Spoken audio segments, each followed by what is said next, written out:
Imhotep à tous et à toutes fans de cinéma, c'est Alexis et bienvenue dans l'Hebdo Ciné. Heureux de vous retrouver pour parler des actus sur le monde du cinéma. Et aujourd'hui au programme, le nouveau Christopher Nolan, la polémique sur le doublage IA d'Alain Dorval, les accusations contre Neil Gaiman et la mort de David Lynch. Bref, c'est parti pour les dernières actualités ciné-série. La farce, encore ces stupides actualités.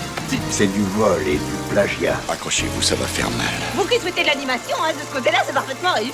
C'est l'heure de faire un petit tour des actualités et on va commencer par une chose importante dont je n'avais pas pu parler dans le précédent Hebdo Ciné parce que j'étais arrivé trop tard, mais il fallait que je touche deux mots aujourd'hui sur un événement merdique dans le monde du doublage qui s'est passé il y a 3 semaines. Oui, je sais, j'ai du retard sur les vidéos. La voix d'Alain Dorval, comédien de doublage décédé il y a maintenant presque un an et connu pour avoir été la voix française de Sylvester Stallone, a été recréée artificiellement par une boîte américaine spécialisée dans les IA vocales pour le film Armor qui va sortir en mars prochain sur Prime Video. Un massacre qui a été autorisé par la fille d'Alain Dorval et qui n'est autre que Aurore Berger, notre actuelle ministre macroniste chargée de l'égalité entre les femmes et les hommes et de la lutte contre les discriminations.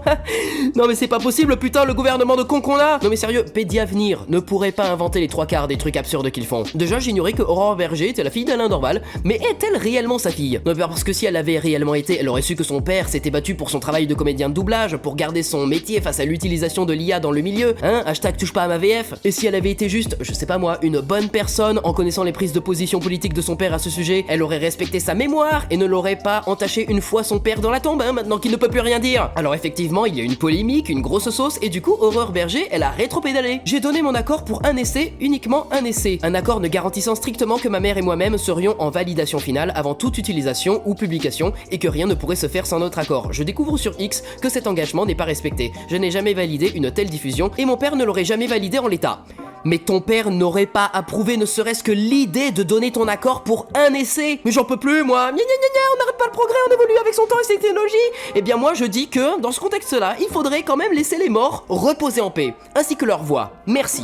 Parlons maintenant Christopher Nolan avec son prochain film, son 13e long métrage, qui comme vous le savez peut-être sera une adaptation d'une œuvre monumentale qui est l'Odyssée d'Homère. L'épopée d'Ulysse qui retourne dans son pays après la guerre de Troie pendant l'Antiquité pour y retrouver sa femme Pénélope, mais va rencontrer sur la route des créatures mythiques comme le cyclope Polyphème, les sirènes et aussi la sorcière Circé. Vraiment un énorme truc qui ne se fera pas sans CGI, voilà, désolé Cricri, va en falloir beaucoup pour ce film. Bref, le tournage devrait avoir débuté au Royaume-Uni, au Maroc et en Italie, avec déjà annoncé au casting Matt Damon, Tom Holland, Zendaya, Robert Pattinson, Lupita Nyong'o, Anne Hathaway, Charlize Theron et John Bernthal pour un budget autour des 250 millions de dollars. 20 millions de plus que Avatar et qu'un autre film de Nolan, The Dark Knight Rises. Voilà, juste pour vous donner à peu près à l'échelle, je sens qu'on va déguster du poulet.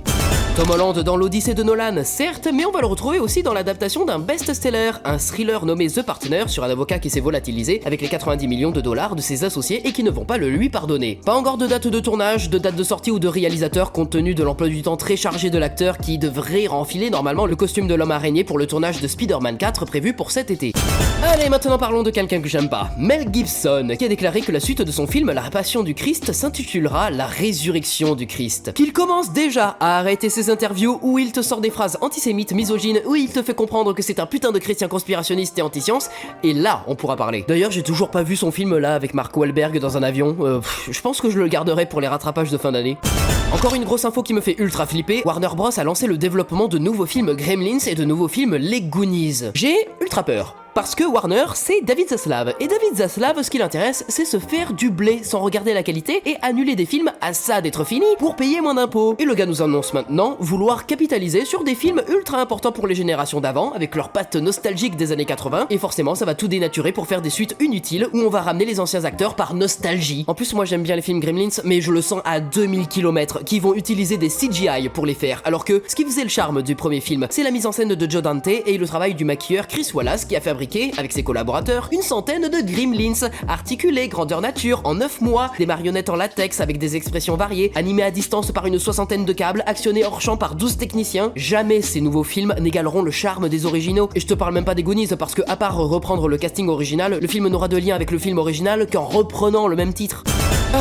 J'en peux plus, je suis désolé mais on va encore côtoyer les enfers parce que là, mon dieu, on a eu de nouvelles accusations contre Neil Gaiman. Voilà, j'avais envie de toucher le fond de la fosse sceptique pour cette vidéo, je suis désolé. Et oui, en effet, de nouvelles femmes ont porté plainte pour agression et abus sexuels contre l'auteur de romans et de bandes dessinées britanniques, surtout connu pour avoir créé des romans qui ont été ensuite adaptés en série. Des séries que vous connaissez très bien puisqu'il s'agit des séries Lucifer, American Gods, Sandman, dont la saison 2 sort cette année sur Netflix, et Good Omens, dont le tournage de la saison finale a débuté en Écosse, mais sans que Neil Gaiman soit impliqué dans la production. Heureusement. Trigger warning, ça va être long et détaillé pour vous faire comprendre l'ordure qu'est le personnage quand même. Donc voilà, partez si vous voulez pas entendre parler de VSS, de viol, d'agression sexuelle, d'humiliation orale et physique. On va en parler, et de manière assez dure. Bon, déjà, il faut revenir à juillet 2024, parce que 2 femmes l'ont accusé d'agression sexuelle sur des faits qui se seraient déroulés entre 2002 et 2022. Et le même mois, une 3e femme l'a accusé de comportement déplacé. Et puis ensuite, 2 autres victimes se sont déclarées début août, et une 6e victime fin août 2024 toujours. Il s'agissait de collaboratrices et des fans décrivant des relations consenties initialement, mais qui auraient dégénéré en violence, notamment des pratiques BDSM imposées sans consentement, ni discussion. Et parmi ces 6 victimes, l'une d'elles affirmait que Neil Gaiman l'avait embrassée sans son consentement en 86 alors qu'elle avait 18 ans et que l'écrivain était âgé d'une vingtaine d'années. Ici, le truc à retenir pour les gens cons, c'est le fait qu'il n'y ait absence de consentement pour que ça soit clair, voilà. Et puis, plus de nouvelles jusqu'à ce 13 janvier 2025 dernier où une enquête est parue dans le média Vulture et qui a révélé les récits de 4 nouvelles femmes âgées de 18 à 25 ans au moment des faits. Et bon bah c'est parti du coup.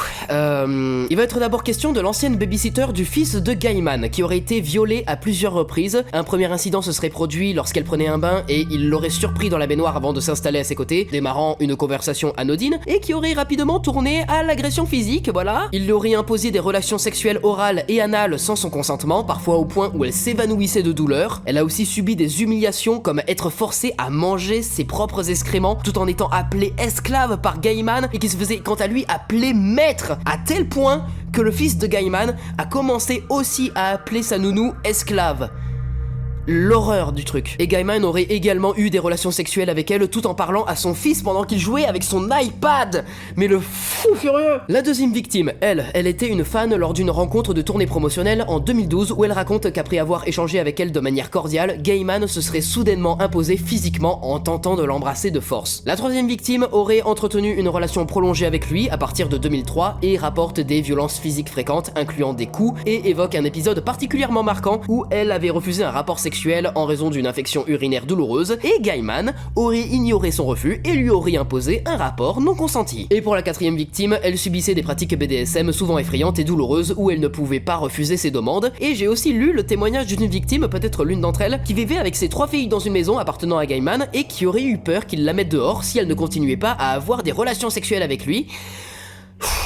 Tous ces témoignages ont été vérifiés et corroborés par des journaux intimes, des échanges d'emails et des communications avec la police. Bref, c'est absolument dégueulasse ce que ce gars a fait subir à plus de 8 femmes. J'imagine même pas le vrai nombre puisque certaines ne se sont peut-être pas encore déclarées. Par peur, tu vois, comme pour le dernier témoignage. Et bien qu'il y ait eu 10 plaignantes, je n'ai rien lu, voilà. Aucune parution devant la justice, aucune condamnation, bref, c'est un homme, voilà, hein. Gna gna gna gna, not all men, tous les mecs sont pas comme ça. Ouais, mais c'est toujours des mecs, voilà. Not all men, but all men. Les accusations ne détruisent pas des carrières alors qu'il le faudrait, voilà, hein. Bon, ce n'est pas le moment de discuter de ses œuvres et de les soutenir, de prendre sa défense, voilà. Il serait temps plutôt d'écouter les victimes et de les soutenir puisque elles méritent justice quand même. Et voilà, désolé d'avoir fait 5 minutes dessus, mais j'ai eu le sentiment qu'il fallait en parler parce que peut-être que certaines infos ne vous sont peut-être pas parvenues de la même manière et sont peut-être même passées sous les radars pour certains d'entre vous. Donc voilà, il fallait que je vous en parle. Et voilà, si vous avez tenu jusqu'à la fin sans gerber, eh bien, je vous invite à prendre du recul sur la raclure qu'il est et de ne plus séparer l'homme de l'artiste.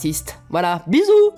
Et on va terminer les grosses actus du jour par un nouveau In Memoriam parce que le monde c'est de la merde et il fallait continuer sur notre lancée de vidéos absolument désastreuses et très tristes et dépressives. Bon, je vais parler juste de 3 morts. Donc par exemple, nous avons appris la mort à l'âge de 61 ans de l'ancien animateur du Disney Mike Toth qui a notamment travaillé sur Hercule, Mulan, Tarzan et La Planète au Trésor. Spécialisé dans les effets visuels, il se battait depuis de nombreuses années contre son alcoolisme et sa dépression suite à son licenciement des studios Disney au début des années 2000. Comme bon nombre d'artistes artistes ayant travaillé sur les films d'animation 2D du studio. Merci monsieur pour les travaux. Il y a quelques jours aussi, on a appris le décès du réalisateur Bertrand Blier à l'âge de 85 ans, un grand maître du cinéma français avec ses films cultes assez éclectiques avec de la provocation dans Les Valseuses, de l'humour noir avec Buffet froid et les acteurs, de l'absurde, de la grossièreté, des voyous, des flics, des travestis, des marginaux, tous les bienvenus dans son cinéma, même jusqu'aux yeux du grand public avec Tenue de soirée. Des récompenses aussi avec l'Oscar du meilleur film étranger pour Préparez-vous mouchoir en 79, le César du meilleur scénario original ou adaptation pour Buffet froid en 80 et pour Notre Histoire en 85, et avec une razzia pour son film Trop belle pour toi, avec son grand prix au Festival de Cannes 89 et ses 3 Césars en 90 pour meilleur film, meilleur réalisateur et meilleur scénario original. Un réalisateur dont le dernier film, Convoi exceptionnel, est sorti en 2019 avec Gérard Depardieu et Christian Clavier, mais bon voilà, un grand nom du cinéma français qui nous quitte, et bah encore une fois, merci beaucoup pour les travaux. Et la dernière chose,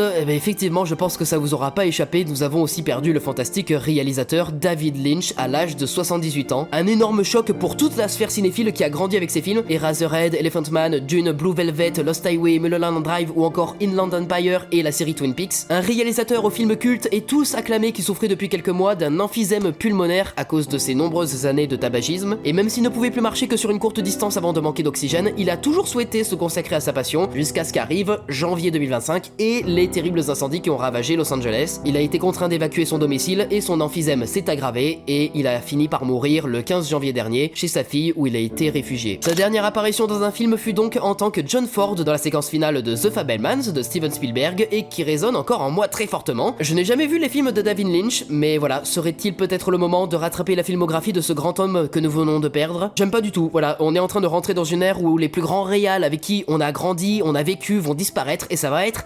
très difficile, très mal au cœur à les voir partir les uns après les autres, voilà, mais bon, on sera toujours là pour les rendre hommage et faire perdurer leur héritage en revoyant encore et encore leurs œuvres. Et voilà, c'est tout pour cette semaine, mais vous inquiétez pas, je vous tiendrai au courant des prochaines news sur le 7ème art le plus rapidement possible. J'espère que la vidéo vous aura plu, et si c'est le cas, vous savez quoi faire. Vous pouvez la liker, la commenter, la partager, abonnez-vous aussi pour être au courant de mes futures vidéos, et suivez-moi sur les réseaux sociaux. Tous les liens sont en description, mais je vous conseille surtout de venir sur Instagram, X Sens Critique et Letterboxd, et on se donne rendez-vous très vite pour parler à nouveau de cinéma. C'est une fin de tournage, coupé. Arrêtez, Jean, c'est fini. On chante, on danse, on tchatche, on s'embrasse, on rentre à la maison, elle est pas belle la vie. Fin. Ok, bonne nuit. Ah, j'espère que ça va pas durer longtemps, je vais être en retard, moi. Mais c'est pas possible, ça, j'ai pas envie de participer. Et puis en plus, je sens que ce soir, je vais conclure. Restez à l'écoute.